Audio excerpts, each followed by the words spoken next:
할렐루야. 우리 옆에 있는 분들과 또 함께 인사하겠습니다. 사랑합니다. 축복합니다. 사랑하고 축복합니다. 각기 직장 생활에서 또 개인의 일상을 보내시다가 또 이 저녁 자리에 나오셔서 많이 피곤하실 텐데 다시 말씀 앞에서 우리가 삶의 활력을 얻을 수 있게 되기를 바랍니다. 사도행전 오늘 벌써 10번째 시간입니다. 성령 충만의 능력, 성령 충만의 능력이라는 제목으로 하나님 말씀 증거할 때 많은 은혜가 있기를 바랍니다. 사도행전은 기행문입니다. 사도행전은 말 그대로 기행문이에요. 사도들이 이리저리 다니면서 성령의 능력이 나타났던 그런 기록을 한 글이 바로 사도행전이죠. 사도들이 경험했던 성령 충만의 역사가 오늘 시간에 말씀 듣는 우리 가운데서도 나타날 수 있게 되기를 바랍니다. 먼저 이 말씀을 시작하면서 정체성에 대한 이야기를 하고서 시작을 하려고 합니다. 정체성에 관련해서 이야기를 찾아보다가 이런 이야기가 눈에 들어왔어요. 예전에 아기 감자가 하나 있었다고 합니다. 꼬마 감자가 엄마 감자에게 자기 정체성에 대해서 물어보는 거예요. 엄마, 나 감자 맞아? 했더니 엄마가 이렇게 말합니다. 당근이지. 이런 썰렁한 것에 웃으시는 걸 보니까 역시 우리는 이런 세대예요. 그렇죠? 당근이지. 그 길로 꼬마 감자가 가출을 했대요. 엄마가 당근이라고 하는 바람에 내 정체성이 당근인가 해서 가출했대요. 그래서 이번에는 이 꼬마 감자가 가출한 후에 집에 돌아와서 이번에는 할머니 감자에게 묻습니다. 할머니, 나 감자 정말 맞아요? 그런데 이 질문을 듣는 할머니 감자는 경상도 분이에요. 그래서 오이야, 이걸 청년부에서 했으면은 싸늘한 눈빛으로 바라봤을 건데요. 오이야 그러시더래요. 그래서 이 꼬마 감자가 또 가출을 했더래요. 지난주에 저도 말씀을 드렸죠. 지난주에 저도 아이였을 적에 어머니 아버지가 유모차를 끌고 밖에 나가면 엄마랑 나가면 아빠 닮았냐 그러고 아빠랑 나가면 얼마 닮았냐, 둘 다 안 닮았다는 얘기예요. 하도 그런 얘기를 많이 들으니까 어린 마음에 저도 생각이 든 거죠. 정말 내가 우리 엄마 아빠 자식이 맞는가? 어린 마음에 정말로 궁금해서 하루는 작정하고 내가 우리 부모님께 한번 여쭤봐야겠다 해서 물어봤어요. 엄마, 내 정말 엄마 아빠 자식 맞아? 그랬더니 나름 진지하게 물어봤는데 이 부모님께서 뭐라고 대답하시냐면 아니요, 저기 저 부산 영도 다리 밑에서 주워왔어. 이런 성향이시잖아요. 아시죠? 어린 제 마음에 어떤 느낌이 들었냐면은 별 생각이 다 들었어요. 야, 이렇게 구체적인 지명까지 얘기할 정도면 진짜일 수도 있겠다. 그리고 가끔 이렇게 혼내실 때 보면은 야, 엄마 아빠가 친자식이 아니고서는 이 주워온 자식 아니고서는 이렇게 혼낼 수가 없다 해서 저는 정말 제가 주워온 자식이라고 생각한 적이 가끔 있었어요. 우리를 웃게 만드는 이야기지만 한편으로는 우리 정체성에 대해서 다시 한번 생각해 보게 하는 그런 이야기입니다. 많은 사람들이 그렇게 살아가요. 내가 뭐 하는 사람인지 잘 모르고 수많은 사람들이 자기가 어떤 사명과 목적을 갖고 태어났는지 이 땅에서 왜 살아야 되는지 모르고 그냥 다람쥐가 쳇바퀴 돌듯이 살아가는 사람들이 많이 있습니다. 아침에 눈 떠보니까 그냥 살아있으니까 살고 내 삶 가운데 주어진 목적과 사명이 무엇인지 그냥 사는 사람들이 많더라는 거죠. 그 결과 삶의 보람을 잃어버리는 거예요. 내가 이 교회 공동체 가운데 어떤 것에 대해서 이바지하고 어떤 역할을 섬기고 봉사할 수 있을까, 이런 것들은 하나도 생각하지 않고 오히려 피해를 끼치는 행동을 하기도 하더라는 말입니다. 그리스도인은 그 정체성 가운데 성령 충만한 사람이어야 할 줄로 믿습니다. 성령 충만한 사람이어야 됩니다. 여러분, 다시 한번 지난주에 던졌던 질문을 던집니다. 성령 받으셨습니까? 지난주에 그렇게 알려드렸는데도 아직 대답을 못하시는 분들이 계십니다. 예수님을 주로 고백할 수 있는 사람은 성령을 이미 받으신 거라고 말씀을 드렸어요. 왜냐하면 우리의 죄성이 있는 사람의 상태로는 예수님을 주라고 고백할 수 없기 때문에 이 자리에서 예수님을 믿는 사람들은 이미 성령께서 그 마음문을 열어주시고 예수님을 주라고 고백할 수 있게 해주신 거예요. 그래서 예수님을 주라고 고백하시는 여기 계신 모든 분들은 성령 세례를 받으신 것입니다. 그런데 우리가 한 가지 더 욕심내어야 되는 단계가 있다 그랬죠. 성령 세례 초기 단계는 받았는데 우리는 충만의 단계까지 욕심을 내셔야 되는 거예요. 찰랑찰랑하게 넘칠 때까지 우리는 성령 충만을 욕심내셔야 되는데 여기 계신 분들께서 그리스도인답게 성령 충만하셔서 다른 사람들과 다른 것을 보고 다른 사람들과 다른 것을 듣고 다른 사람들과 다른 것을 말하게 되는 수준에 이르기까지 성령 충만한 그리스도인의 정체성을 갖게 되시기를 주님의 이름으로 간절히 축복합니다. 그래서 오늘 말씀을 통해서 이 스데반 집사님의 더 세밀한 이야기를 통해서 성령 충만한 사람으로 우리가 어떤 삶을 살아야 될지에 대해서 함께 살펴보기를 원합니다. 먼저 지난 시간에 우리가 사도행전의 이야기를 간략하게 살펴보았습니다. 어떤 일이 있었죠? 예루살렘 교회가 생겨났는데 이 예루살렘 교회가 하나님께서 은혜를 부어주시니까 크게 부흥을 하기 시작했어요. 부흥을 하다 보니까 교회에 말씀 전하는 일뿐만 아니라 행정적인 일까지도 많이 생겨나게 되었다 그랬죠. 행정적인 일까지 많아지다 보니까 사도들이 생각했을 때 우리가 말씀 전하는 일에 집중하기 위해서 행정적인 일들은 교회의 일꾼을 세워서 따로 감당하게 해야 되겠다. 그래서 성령이 충만한 사람, 지혜가 충만한 사람 7사람을 택해서 행정적인 일들을 감당하게 되었습니다. 이 7명의 집사 중에 한 명이 바로 스데반 집사님이신데 이분이 교포, 그러니까 디아스포라 유대인들에게 복음을 전하는 일로부터 오늘 본문이 시작됩니다. 그 사람들이 누군지 6장 9절에서 이렇게 설명합니다. 이 자유인들, 즉 구레네인, 알렉산드리아인, 길리기아와 아시아에서 온 사람들의 회당에서 어떤 자들이 일어나 스데반과 더불어 논쟁할세.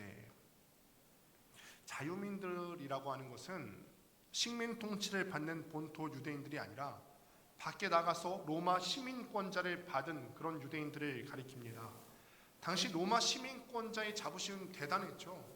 세계를 호령하고 있었던 로마의 시민권을 갖고 있는 사람은 대단했어요. 그래서 로마 시민권자들은 함부로 사형에 처해질 수도 없었고 이들이 누리고 있었던 권리가 참 많이 있었습니다. 그리고 이 스데반과 논쟁하는 유대인들이 얼마나 이 유대교와 율법에 열심히 있었냐면은 다시 예루살렘에 돌아와서 회당을 짓고 그곳에서 자기네들의 공동체를 구성할 만큼 열성이었습니다. 아마 스데반 집사님도 이들과 언어와 문화가 잘 통했을 거예요. 왜냐하면 이 스데반 집사님도 출신 자체가 헬라파 유대인이었기 때문에 말도 헬라어로 잘 통했을 것이고 문화도 이들의 문화에 대해서 잘 알고 있었을 거예요. 그래서 이 자유민들의 회당에서 복음을 전하기 시작하는 거죠. 스데반 입장에서 한번 생각을 해보실까요? 여러분, 이 유대인들에게 복음 전하는 일 얼마나 힘들었을까요? 그냥 유대인들이 아니라 원래는 이방 땅에서 살던 유대인들인데 율법을 더 잘 지키려고 예루살렘으로 돌아와서 회당까지 짓고 율법 생활을 열중하는 사람들입니다. 이런 사람들에게 더군다나 로마 시민권을 가진 자부심이 대단한 사람들에게 복음을 전하려니까 얼마나 힘들었겠어요. 그런데 성경의 통달한 지혜와 지식이 충만한 스데반 집사님이 결국은 이기게 되었죠. 논쟁에서 치니까 이 유대인들이 이번에는 가짜 증인을 매수해서 스데반을 사내들인 공회에 정식으로 고발합니다. 죄목은 성전과 율법을 모독했다. 사내들인 공회로 말하자면 그동안 이 예수님의 부활을 전하는 무리들이 있어서 이 사람들이 큰 골칫거리였습니다. 부활을 사도들이 막 전하면서 다니는데 이 사도들 때문에 기적은 일어나지, 사도들을 따르는 무리들은 많아지지, 사도들을 어떻게든 처리하고 싶은데 따르는 사람들의 눈이 두려워서 사도들을 처리할 수가 없어서 고작 매를 때리고 부활을 전하지 말라고 겁박하는 정도밖에 조치하지 못했다라고 말씀을 드렸어요. 그런데 이번에 마침 유대인들, 주민들 쪽에서 스데반을 먼저 고발한 사건이 발생한 거죠. 사내들인 공회, 이 지도자들 가운데서는 얼씨구나 했을 겁니다. 내가 지금 내 힘으로 이 사람들을 처리할 수가 없는데, 백성들 눈이 두려워서 이 사도들을 처리할 수가 없는데, 이제 이 사람들이 먼저 주민 쪽에서 고발을 해왔으니까 이 사람들을 처리하고 스데반을 처리하고 나아가서 사도들까지 같이 올가면서 처리하면 되겠구나 계산했을 거예요. 이런 상황 가운데서 오늘 본문이 시작되는 것입니다. 함께 본문 54절 말씀을 같이 한번 보도록 하겠습니다. 함께 읽습니다. 시작. 그들이 이 말을 듣고 마음에 찔려 그들을 향하여 이를 갈거늘. 아멘. 스데반이 진리의 말씀을 전할 때 그들의 반응에 대해서 지금 나오고 있습니다. 이 말을 듣고 마음에 찔렸다. 그런데 여기서 마음에 찔렸다는 말은 진리의 복음이 강단에서 선포되어질 때, 말씀이 전해질 때, 내가 잘못 살았구나, 양심의 가책을 느꼈다, 이런 말이 아닙니다. 원어를 살펴보니까 이 원어의 의미가 뭐냐면 마음이 갈기갈기 톱질되어서 나뉘어졌다, 완전히 산산조각 날 만큼 마음에 분이 가득 찼다. 그러니까 이 말은 무슨 말이냐면 스데반 집사님이 복음의 참 진리의 말씀을 할 때 유대인들이 화가 났다는 거예요. 화가 났어요. 스데반 집사님이 한 말, 그 이전의 말씀을 보면은 거짓말로 한 게 아니에요. 이 사람들을 거짓으로 모함하고 거짓으로 공격하려고 한 것이 아니라 그저 사실을 말했을 뿐입니다. 너희 조상들이 이전에 선지자들이 왔을 때 선지자들을 박해하고 죽였지? 너희들도 똑같다. 너희들도 똑같아서 선지자가 오리라고 한 그 메시아 예수가 왔을 때 너희들이 그 예수를 십자가에 못 박고 죽였다. 이 사실을 듣고, 거짓이 아니라 이 사실을 듣고 그들의 마음이 갈기갈기 쪼개져서 매우 화가 났다. 잘못은 자기들이 했는데 화는 오히려 그들이 내는 거죠. 우리말로 하면은 적반하장 혹은 방귀 낀 놈이 성낸다라는 말이 있습니다. 잘못한 사람이 도리어 화를 낸다는 그런 뜻입니다. 또한 관련된 한 이야기가 있습니다. 옛날에 어떤 한 아주머니가 기차를 타고서 어디론가 향하고 있었습니다. 그런데 기차를 타기 전에 호두과자를 한 봉지 샀다고 합니다. 잠시 후 이제 호두과자를 샀으니까 입이 궁금한지라 하나 둘씩 호두과자를 옆에 두고 꺼내어 먹기 시작합니다. 그런데 자꾸 옆에 탄 아저씨가 자기 호두과자를 자기가 하나 먹을 때 그 아저씨도 한 개씩 먹기 시작하더라는 거예요. 이 아줌마가 기가 찼죠. 야, 어쩌면 사람이 이럴 수 있지? 그래, 진짜 배고프면은 그래 먹을 수 있다 칩시다. 그런데 어떻게 이렇게 미안하다든지 죄송하다든지 말 한마디 없으면서 남의 호두과자를 그렇게 먹을 수 있을까? 이런 불쾌한 마음이 들었는데 이제는 한술 더 떠서 아예 그냥 대놓고 계속 먹더라는 거예요. 자기도 먹으면, 이 아줌마가 먹으면 그 옆에 있는 아저씨도 먹고 말 한마디 표정 한마디 바뀌지 않은 채 계속 먹어댑니다. 게다가 아예 호두과자 봉지에 마지막 호두과자 그 하나를, 여러분 우리도 그렇잖아요. 식탁에서 뭔가 먹을 때 수박을 여러 조각 쪼개서 먹을 때 마지막 남은 이 수박 누가 먹을 것인가? 호두과자의 봉지에 마지막 한 알이 남았습니다. 그런데 그 남자가 재빨리 손을 넣어서 그것을 꺼내더니 반으로 딱 잘라서 웃으면서 건네더라는 거예요. 아주머니는 집에 내려서, 이제 기차역에서 내려서 자기 집으로 가는 동안 그 아주머니, 그 아저씨 때문에 내내 불쾌했대요. 화를 억누를 수가 없었어요. 그런데 집에 돌아와서 가방을 꺼내보니까 그 가방 안에 아까 샀던 호두과자가 그대로 있더라는 거예요. 사실은 알고 보니까 그 아줌마가 그 아저씨의 호두과자를 뺏어 먹은 것이래요. 아저씨는 어떤 생각이었을까요? 이 너무도 태연하게 아무렇지도 않은 듯 뻔뻔하게 먹는 아주머니를 바라보고 때로는 인상까지 써가면서 먹는 아줌마를 바라보면서 어떤 생각이었을까? 전혀 예측하지도 못한 그런 상황 가운데서 모든 상황은 거꾸로 전개된 것이었고 아줌마가 무례한 사람이었던 거죠. 오늘 말씀도 사실은 비슷해요. 지금 화내야 될 사람이 이 유대인이 아니에요.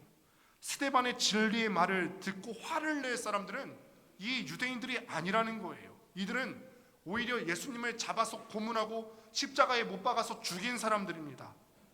흩어져 있던 이 유대인들이 율법을 더 잘 지키려고 그 열성 갖고 예루살렘까지 귀환해서 회당까지 짓고 율법 생활을 할 정도였다면 분명히 예수님께서 십자가에 못 박히시던 그 주간, 오순절 6월절 기간이었죠. 그 6월절 때 바로 예루살렘에 와서 6월절을 즐기고 있었을 것입니다.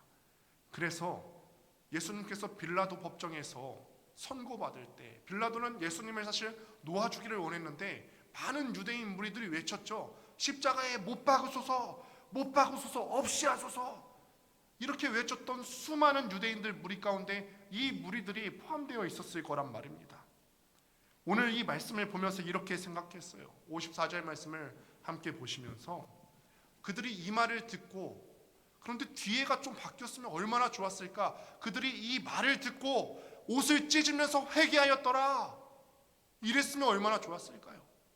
그들이 이 말을 듣고 화가 많이 나서 이를 갈거늘, 이 말이 아니라 진리의 말씀이 그들 가운데 떨어졌을 때 옷을 찢으며 회개하고 눈물로 침상을 띄우고 다시는 그렇게 안 살았더라, 복음을 전하는 사람이 되었더라, 이랬으면 참 좋았을 거예요. 그런데 그렇게 하지 않았다는 거예요. 말씀이 전해지는데 마치 귀먹은 사람처럼 오히려 그 말씀을 박해하고 말씀 전하는 스데반에 대해서 화를 냈다는 거죠. 여러분들에게 한번 묻습니다. 여러분들은 어떠세요?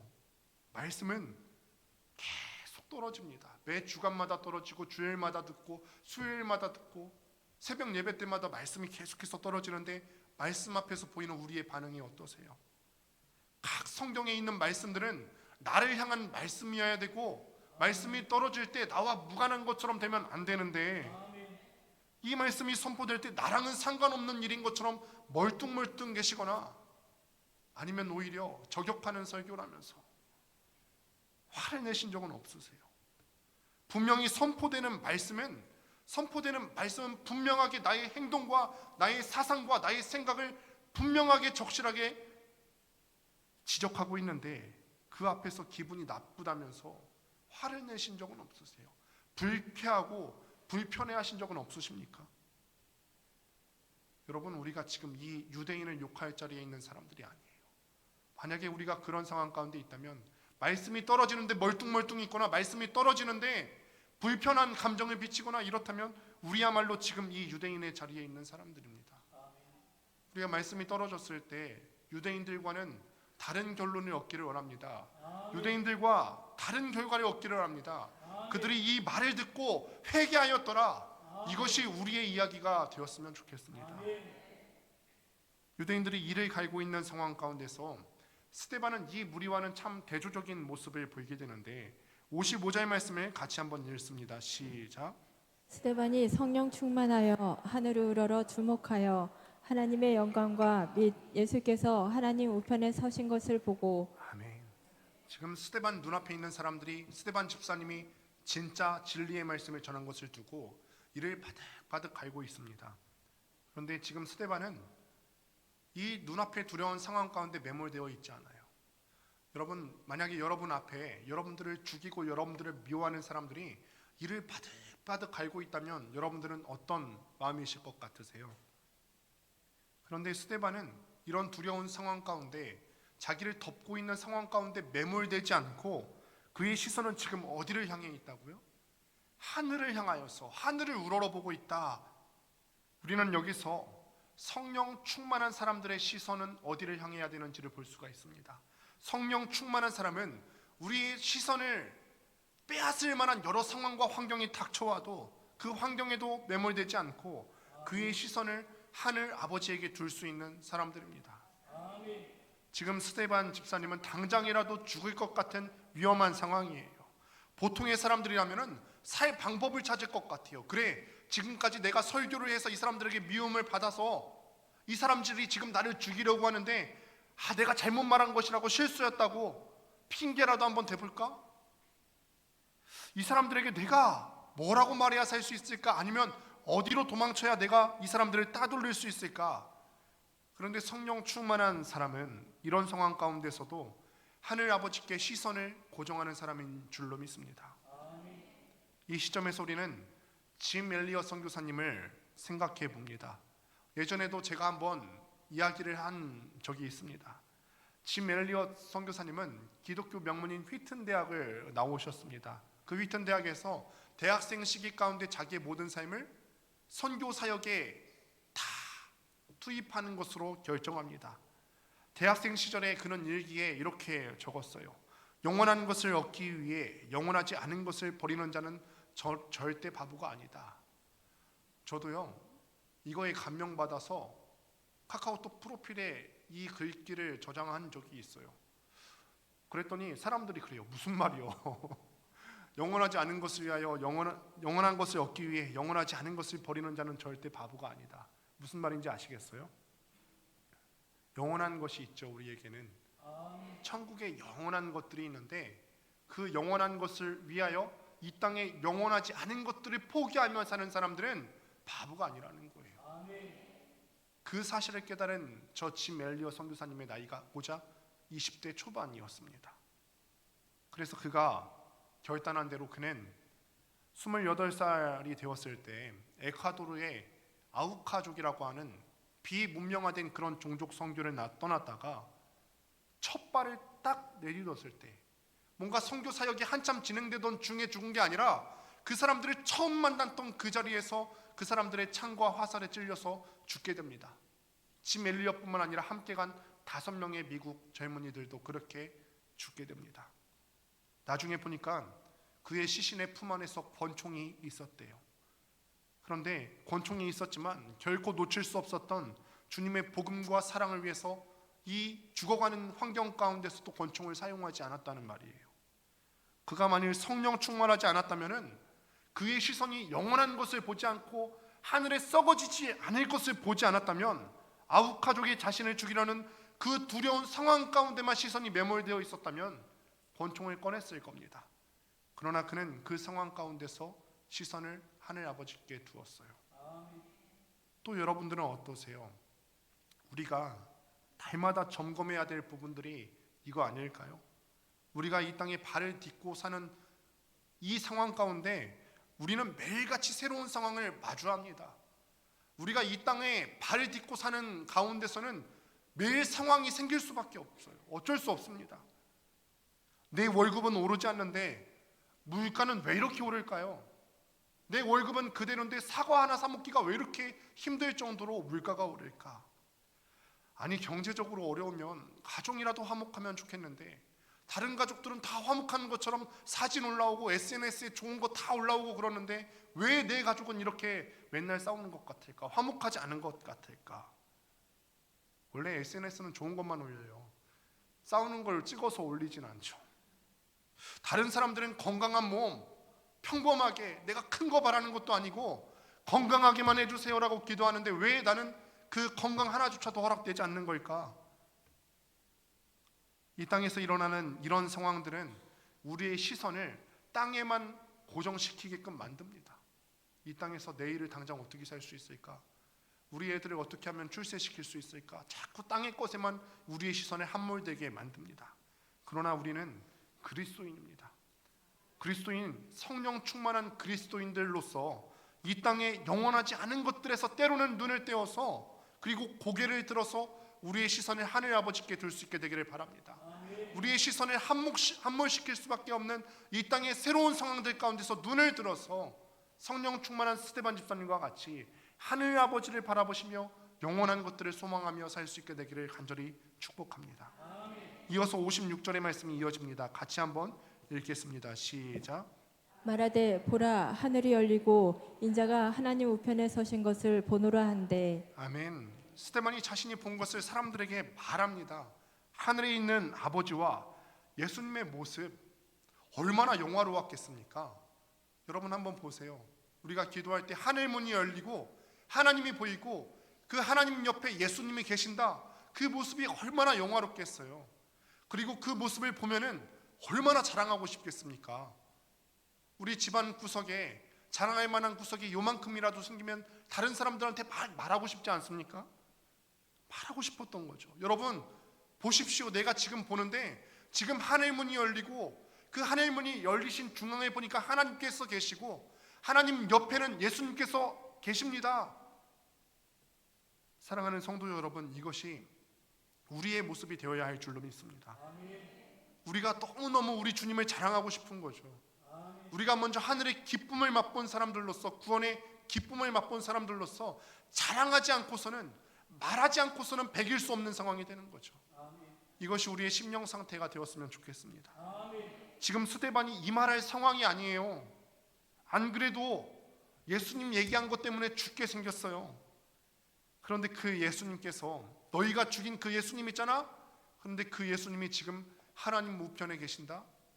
이 말하면 사람들이 가만둘까요? 아마 죽이려고 할 겁니다. 실제로 그렇게 했고요. 그런데 스데반은 왜 말할까요? 왜 말할까? 말하지 않을 수가 없기 때문이죠. 한때 석가모니의 뼈가 발견되었다고 인도를 위시한 불교권 국가에서 한동안 떠들썩했습니다. 석가모니의 이 유명한 뼈들은 잘 전시되어서 수백만 인도 사람들의 경의 속에서 시가행진을 했다고 합니다. 이슬람도 비슷합니다. 이슬람을 창시한 마호메트의 무덤은 현재 사우디아라비아의 메카에 있는데, 그래서 이 마호메트의 그 묘지에 방문하고자 수많은 사람들이 이 메카에 성지순례를 옵니다. 엄청나게 많은 사람들이 갑니다. 이에 대해서 한 무슬림이 기독교인들에게 이렇게 자랑했대요. 우리는 너희 기독교가 가지지 못한 것을 갖고 있다. 우린 메카에 가면 마호메트의 무덤을 볼 수 있지만 너희는 예수 그리스도의 빈 무덤밖에 없지 않니? 사실 우리가 자랑할 것을 이 무슬림이 대신해 주었어요. 우리의 자랑은 빈 무덤입니다. 예수님께서는 죽음에서 부활하셨고 지금 하나님 우편에 살아계십니다.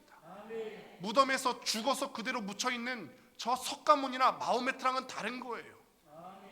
우리의 자랑은 빈 무덤이고 우리의 자랑은 지금 살아계셔서 하나님 우편에 계시는 예수님이신 줄을 믿습니다. 이 영광스러운 장면을 스데반 집사님이 직접 보았는데 어떻게 전하지 않을 수 있겠어요? 설령 죽음의 위기가 온다 한들 어떻게 내가 본 이 영화스러운 광경을 전하지 않을 수가 있겠습니까? 사랑하는 성도 여러분, 우리의 자랑은 다시 한번 말씀드리지만 예수 그리스도의 빈 무덤인 줄로 믿습니다. 그리고 지금도 살아계셔서 하나님 우편에 계시는 우리 주님인 줄로 믿습니다. 또한 하나님 우편에 계신 것뿐만이 아니라 우리 삶 가운데서도 살아 역사하시는 그 주님이 우리의 자랑이 되어야 할 줄로 믿습니다. 어떻게 말하지 않을 수 있겠습니까? 그래서 성령 충만한 사람의 두 번째 특징은 말하는 것입니다. 복음을 증거하는 것입니다. 이것에 대해서 말하기를 멈추지 마시기를 바랍니다. 전도할 때 어려움 당할 수도 있지요. 그럼에도 성령 충만한 사람들은 말하는 것을 멈추지 않습니다. 왜냐하면 너무나도 자랑하고 싶기 때문입니다. 이 말을 듣고 유대인들이 너무너무 화가 났습니다. 그래서 큰 소리를 지르면서 귀를 막고 일제히 달려들어서 돌로 쳤다고 합니다. 여러분, 지난주에 오전에도 말씀드렸지만 예수님을 믿는 우리의 인생에는 고난이 있을 수밖에 없다고 했습니다. 왜 그렇죠? 사탄이 예수 믿는 우리들 때문에 하나님의 나라가 확장되는 것을 싫어하거든요. 그 무엇보다 싫어하거든요. 예수 믿는 사람들이 예수 믿는 사람답게 사는 것을 너무너무 싫어하기 때문에 우리가 제대로 신앙생활을 하려면 고난이 있을 수밖에 없고 풍랑이 있을 수밖에 없다라고 말씀드렸어요. 예수 믿으면 잘 풀리겠지? 아니요. 예수 믿으면 더 풍랑이 거세질 거예요. 사단이 예수 믿는 사람이 예수 믿는 사람답게 살지 못하게 하려고 더 고난이 있을 겁니다. 무슨 수를 써서라도 막으려 할 겁니다. 스데반의 입에서 복음이 나오는 것을 사탄이 가만두었겠습니까? 듣는 유대인들의 마음을 심하게 충동질해요. 이성을 잃게 만들었습니다. 여러분, 이 사람들이 왜 이성을 잃은 상태라고 판단할 수 있냐면, 원래 로마 제국의 지배를 받고 있는 유대인들은 사형권이 없습니다. 사형을 시킬 권한이 없습니다. 사내들인 공회라고 하는 그 입법기관에서 재판에 회부되면은 언도까지는 할 수 있어도 사형을 집행시킬 권리는 로마 제국 산하에 있었어요. 그래서 예수님 때도 재판은 사내들인 공회에서 했지만 사형 집행은 로마의 총독이었던 빌라도에게 해달라고 요청했던 거죠. 그런데 지금 이 무리들이 보이십니까? 눈이 뒤집힌 이 무리들이 지금 머릿속에서 그려지세요? 스데반이 예수님에 대한 진실을 말할 때 눈이 뒤집혀지고 이성을 잃어서 지금 당장이라도 돌로 치려고 달려드는 이성을 잃은 이 무리들이 보이십니까? 자기들의 권한 밖의 일을 합니다. 그 자리에서 돌로 쳐서 스데반을 죽이고 있어요. 복음을 전할 때 사탄이 얼마나 방해하는지 알 수가 있죠. 이성을 잃게 만들어요. 오늘날 조국교회가 많은 핍박을 받고 미움을 받습니다. 이거는 우리도 체감하는 일이죠. 이 직산 지역에도요, 교회를 싫어하는 수많은 사람들이 있습니다. 일례로 겨울에 우리가 이 앞에다가 크리스마스 등을 켜지 않습니까? 크리스마스 등을 켜는데 시청에서 민원이 들어왔다면서 전화가 왔어요. 그 민원의 내용이 뭐냐면은 이 등이 너무 밝아서 잠을 잘 수가 없대요. 분명히 잠을 잘 수 없을 정도로 이 빛이 보일 정도면 사만 아파트 주민일 건데, 여러분 어떠세요? 사만 아파트 사시는 우리 성도님들 계신데 빛 때문에 잠을 못 주무신 적이 있으세요? 아니거든요. 아니에요. 교회를 싫어하는 사람이 민원을 넣은 거죠. 그런데 요한일서 3장 13절 말씀을 보니까 성경에서 말씀하시기를 세상이 우리를 이렇게 미워하여도 이상히 여기지 말라고 합니다. 복음을 전하는 일, 생명을 전하는 일은 사탄이 싫어하는 일이기 때문에 사람들의 마음을 충동질하고 이성을 잃게 만들어서라도 방해, 박해가 있을 수밖에 없다는 거죠. 그래서 여러분들 전도하실 때 핀잔 많이 들으실 거예요. 믿지 않는 남편을 전도할 때, 믿지 않는 아내를 전도할 때, 믿지 않는 우리 가족들 전도할 때, 이웃을 전도할 때, 아 그래 복음이 이렇게 좋은 거였어? 이렇게 안 받아들일 거예요. 너나 잘 믿어라 그럴 겁니다. 그럼에도 불구하고 여러분 이상히 여기지 마시고 복음을 전할 수 있는 여러분들 될 수 있게 되기를 바랍니다. 성령 충만한 사람의 세 번째 특징은 여유롭게 용서하는 특징이 있습니다. 이렇게 유대인들이 스데반 집사를 핍박하고 죽이고 있는데 이에 따른 스데반 집사님이 뭐라고 하냐면 본문 59절 60절 같이 한번 읽습니다. 시작. 그들이 돌로 스데반을 치니 스데반이 부르짖어 이르되 주 예수여 내 영혼을 받으시옵소서 하고 무릎을 꿇고 크게 불러 이르되 주여 이 죄를 그들에게 돌리지 마옵소서 이 말을 하고 자니라. 아멘. 스데반이 돌로 맞을 때 크게 부르짖었대요. 그 부르짖은 내용이 뭐죠? 돌로 맞고 있으니까 아! 이랬을까요? 화를 냈나요? 내가 바른 말 하는데 너희들 왜 나를 돌로 쳐? 화를 냈습니까? 억울하다면서 하소연했나요? 아니에요. 하나님께 그 순간에도 사람을 향해서 말하고 있는 것이 아니라 하나님께 말해요. 내 영혼을 받아달라고, 그리고 이 죄를 그들에게 돌리지 말아달라고 하나님께 말합니다. 사실 이 기도는 우리가 어디선가 들어본 적이 있는 기도입니다. 누구의 기도와 비슷하죠? 예수님께서 달려 죽으실 때 기도와 비슷해요. 그러니 성령 충만한 사람은 예수님의 모습을 닮아가는 거죠. 예수님께서 하셨던 기도의 내용은 이와 같은데 누가복음 23장 34절 말씀에 이렇게 기록해요. 이에 예수께서 이르시되 아버지 저들을 사하여 주옵소서 자기들이 하는 것을 알지 못함이니이다. 여러분 우리는 이 장면에서 한 가지 사실을 확인할 수가 있습니다. 유대인들은 지금 착각하고 있어요. 자기네들이 재판관인 줄 알고 있어요. 스데반이 자기에게 뭔가 잘못해서 우리가 재판하고 판결을 내려서 너를 돌로 죽이는 거야. 예수님이 잘못했고 스데반이 잘못해서 유대인들이 심판자로 그들을 죽인 줄 알았어요. 그런데 성경은 다르게 말하네요. 유대인의 관습에 따르면은 당시 재판가들은 보통 서서 판결을 내립니다. 아까 스데반이 하늘을 우러러서 무엇을 봤다고 했죠? 55절 말씀을 보니까 하나님의 영광과 및 예수께서 하나님 우편에 서신 것을 보고, 재판관은 서 있는 사람인데 지금 누가 서 있죠? 우리 주님께서 서서 재판관의 자리에 앉아 계세요. 또 당시 유대인들은 재판할 때 사람들은 정죄받은 죄인을 동네 어귀로 끌고 가서 먼저는 이 정죄받은 사람의 키의 2배 되는 높이에서 먼저 떨어뜨려요. 그런 다음에 큰 돌을 가슴 쪽으로 던지기 시작합니다. 그런데 그 돌을 던질 때 죄인들의 옷을 벗겨놓는 게 관습입니다. 그런데 오늘 본문 58절을 보니까 죄인들이 옷을 벗는 건데 58절에 누가 옷을 벗었어요? 돌을 던지는 유대인들이 옷을 벗었다 기록해요. 스데반을 돌로 치는 무리들이 옷을 벗어서 사울이라고 하는 청년의 발 앞에 두었어요. 그리고 처형을 당하는 사람은 반드시 처형당할 때 자신의 죄를 고백하고 이렇게 기도해야 됐어요. 나의 죽음으로 나의 모든 죄를 용서하소서. 그런데 스데반 집사님은 돌아가시면서 자기의 죄가 아니라 그들을 거짓으로 고소한 유대인들의 죄를 고백합니다. 여러분, 그래서 여기서 성경 기자는 지금 누가 재판받는 것이고 누가 죄인이라고 말하고 있는 거죠? 스데반이 아니라 스데반을 돌로 친 유대인들을 하늘 법정에 회부하고 있는 거예요. 그들이 지금 하나님 앞에서 재판받고 있는 모습으로 그리고 있는 것입니다. 그런데 그들을 향해서 스데반 집사님이 오히려 변호하는 거예요. 하나님, 이들은 아무것도 몰라요. 이들은 몰라서 한 일이니 하나님 용서해 주세요. 여러분, 성령 충만한 사람들은 용서할 수 있는 여유로운 마음이 있는 사람인 줄 믿습니다. 용서는 누가 누구에게 하는 것일까요? 잘못하지 않은 사람이 잘못한 사람에게 하는 게 용서일까요? 우리는 그렇게 알고 있는데, 용서는 성숙한 사람이 미성숙한 사람에게 하는 것이 용서입니다. 용서는 성령 충만한 사람이 그렇지 못한 사람에게 하는 것이 용서입니다. 여러분들 가운데 간혹 분쟁이 있을 수 있습니다.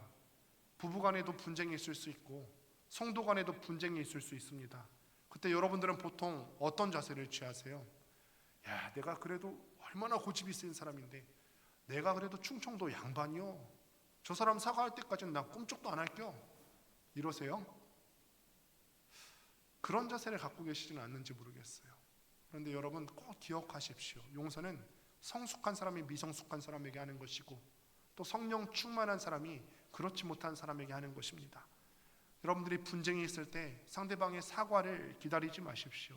먼저 성령으로 충만해서 더 성숙한 사람이 되어서 손을 내밀 수 있는 사람이 되기를 소망합니다. 그리고 스데반 집사님이 마침내 숨을 거둡니다. 이 말을 하고 자니라. 성령 충만한 삶을 살았던 사람의 마지막 모습이에요. 이 사도행전은 사실은 누가가 쓴 사도행전입니다. 사도행전 누가 썼냐면 누가라고 하는 사람이 썼어요. 누가는 오늘 본문에서 스데반이 죽는데 결정적인 역할을 한 사울, 훗날 바울이 되었던 이 사람의 주치의였던 사람입니다. 그렇다면 누가가 사도행전을 기록하고 오늘 본문 스데반이 죽는 장면을 기록할 때 당시 있었던 그 사건의 이야기들을 누구에게 들었을까요? 누가가 그 자리에 없었다면 누구에게 들었을까요? 사울에게 들었을 거예요. 바울에게 들었을 것입니다. 그런데 그가 죽을 때 잔이라라고 표현해요. 사울의 눈에도 그렇게 보였다는 거예요. 지금 오늘 본문에서 사울은 아직 예수님을 만나기 전이에요. 그럼에도 그 사울의 눈에 봤을 때 스데반의 죽음이 평화로워 보였다라는 거예요. 아마 이 사울은 생각했겠죠. 도대체 이 사람은 어떤 사람이길래 죽을 때 이렇게 평안할까? 그리고 바울도 나중에 고난을 많이 겪지 않습니까? 그때 알았을 겁니다. 야, 성령 충만한 사람은 하나님께서 죽는 순간까지, 고난받는 순간까지 이렇게 돌보시는구나. 그러면 내가 예전에 죽는데 일조했던 그 스데반 집사님 돌아가실 때에도 하나님께서 이렇게 돌보셨겠구나. 성령 충만한 사람은 고난의 순간에도 하나님께서 이렇게 평안하게 돌보시는 줄을 믿습니다. 사랑하는 성도 여러분, 말씀을 맺습니다. 성령 충만한 사람이 되십시오. 성령 세례를 받은 정도에서 그치는 것이 아니라 그 성령의 물이 찰랑찰랑 넘치기까지 충만한 사람이 될 수 있게 되길 바랍니다. 성령 충만해서 우리의 시선이 이 땅의 것이 아니라 하늘의 것을 바라볼 수 있는 눈이 열려질 수 있게 되길 바랍니다. 하늘의 것을 그래서 바라보게 되었을 때 너무 황홀하고 너무 영화로워서 자랑하고 싶은 그 마음이 우리에게 있기를 바랍니다. 그래서 하늘의 것을 이 땅 사람들에게 전하는 복음의 증거자로 살 수 있게 되기를 바랍니다. 그렇게 자랑하다가 핍박을 당할 수 있습니다. 당할 겁니다. 핍박을 당하거든 용서할 수 있는 사람이 되기를 바랍니다. 듣는 사람들이 몰라서 그래요. 이 땅의 것에만 매몰되어서 살아가는 사람들이 하늘의 영화로운 것을 몰라서 우리가 복음 전할 때 핍박할 거예요. 몰라서 그런 거예요. 이렇게 성령 충만하시면 하나님께서 스데반 집사님의 죽음조차도 자는 것처럼 평안하게 만드셨듯이 당신의 능력으로 우리 권능교회 성도 여러분들의 삶을 책임져 주실 줄을 믿습니다. 이 시간에 함께